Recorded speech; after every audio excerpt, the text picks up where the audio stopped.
So now I'm working on the falcons that are attached to the top portion of the breastplate. And so what I've done is I made this little temporary cutout.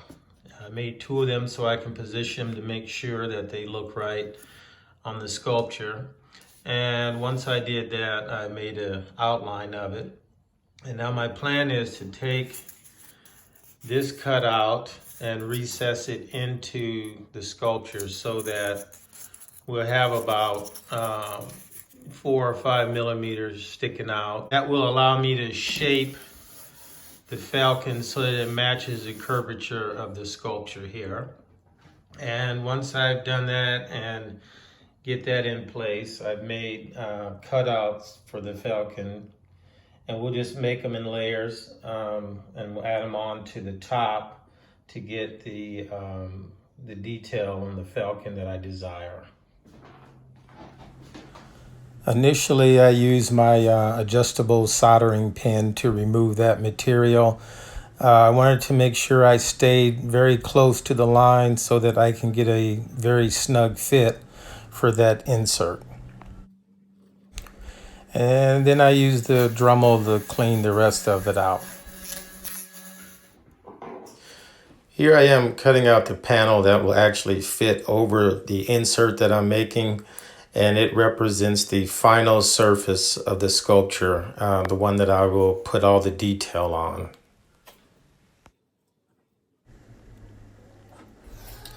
One thing I learned is that there's going to be a little shrinkage, especially with this panel here because it's so thin. By the time I put it over this insert, it had pulled back a little. Initially here, as you can see, it was very snug. But by the time I added the polyacrylic coating on it, it had pulled back and I had to fill in those gaps. Here I am cutting out the wafer layers and cleaning them up so that I can glue them down to finish the detail on the falcon.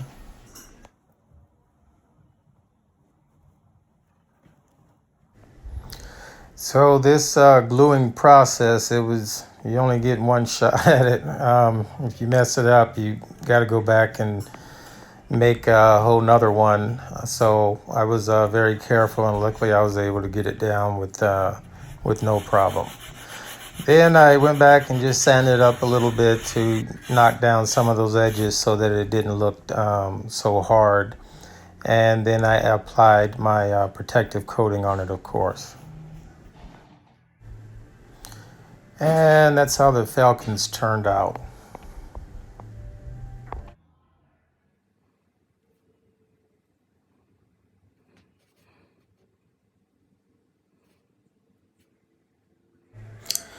The process I used for the hieroglyphs was pretty straightforward.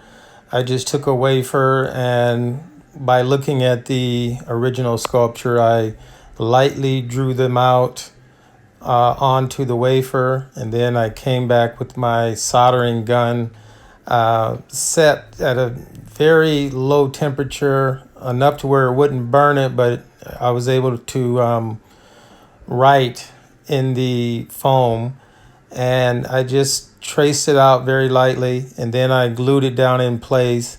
And what you're seeing here is that I'm going over it once again, making any small adjustments that I might need to make it look right in the space. And after a quick sanding, I found it useful to go back over it again just to clean up some of those hieroglyphs in the inside.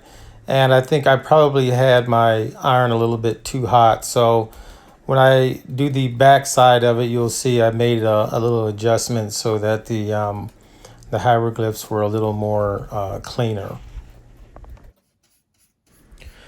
So this was the first panel that I worked on as far as the hieroglyphs were concerned.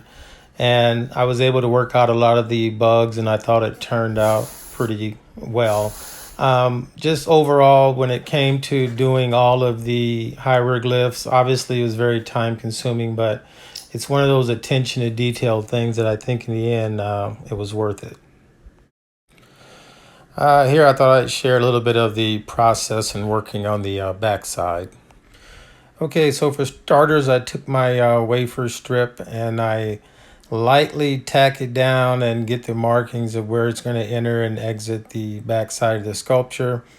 And then I very carefully remove it and I draw the hieroglyphs from a picture onto it just very lightly as a sketch.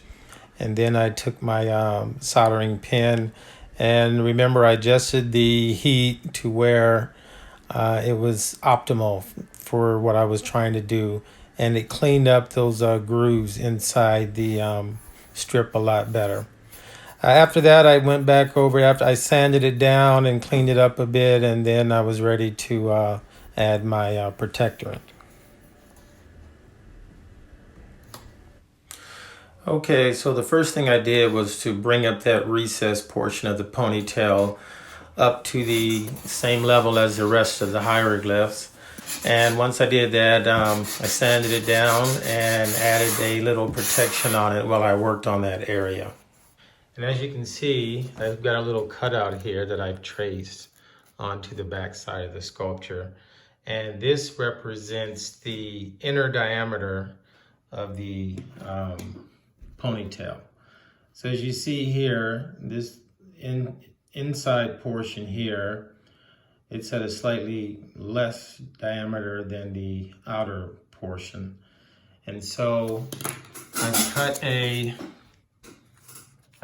made a cutout that will match that, and it will go here, and this will represent the outer diameter. And the way I'm going to do it is by making wafers. And so this has been cut to the outer diameter, and this has been cut to the inner diameter. We're going to go in and slice it horizontally, so to speak. And we'll alternate the inner diameter with the outer diameter as we work our way up. And this recessed area that I'm clearing out here is for a tongue, if you will, that will sit down in here. And I'm actually going to glue the pieces of the ponytail to it. And so it'll make it one piece, and it'll also make it so that I can remove it if necessary.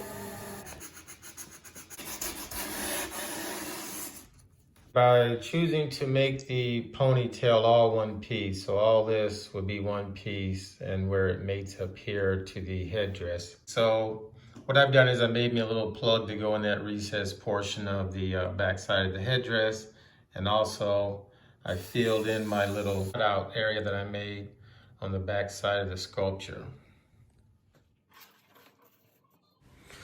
And I numbered all of my rungs, if you will, and cut them out using a hot wire. Okay, so I have them all cut out here. I still need to sand them down. They're not glued together yet. So the next step will be to glue them onto the tongue here, and I'll let you know how that turns out. All right, so I want to show you a little bit of the progress that I'm making with the ponytail. This took a lot longer than I thought it would. I thought it would be simple just to glue them in place, but obviously I had to sand them and shape them and glue them and a whole lot of other stuff. But at any rate, this is where I'm at currently. And the reason it looks like a centipede is because if you look at the actual sculpture, where the back side of the sculpture meets this here, it's a little concaved up in there. And so that's what I'm doing on this side. I got these little extensions in there, and they're concave. I don't know if you can see that or not, but at any rate, I'm gluing them in place. Obviously, I have to do the same to the other side. But once we get that done, we'll fit this in place and see what it looks like. All right, finally, I have the ponytail completed and it's in place, as you can see. However, it is not glued down just yet. We'll do that later. So I think it turned out pretty well. And in fact, for the sculpture up to this point, I'm very pleased with it. So with that, I think it's a good place to end this video. And so I want to say thank you for watching.